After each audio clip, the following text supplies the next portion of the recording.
Akşamın hayır olsun. Kumar eline almaya derdi. Hüz. Ben Allah emir versin. Mübarek. Allah min bereket versin. Ya Allah. Abi. Abi ellerine ağrımaz. Allah'ın ağırması abi. Ya Seyit'in de almıyordu bak benim. Seyit benim çok yaşa dostlarımdandı ya.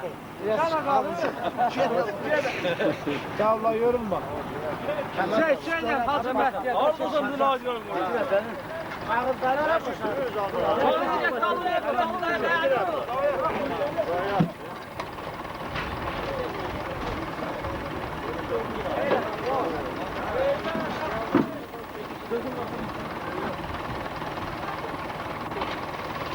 Tutan ya bırak. Oğlan.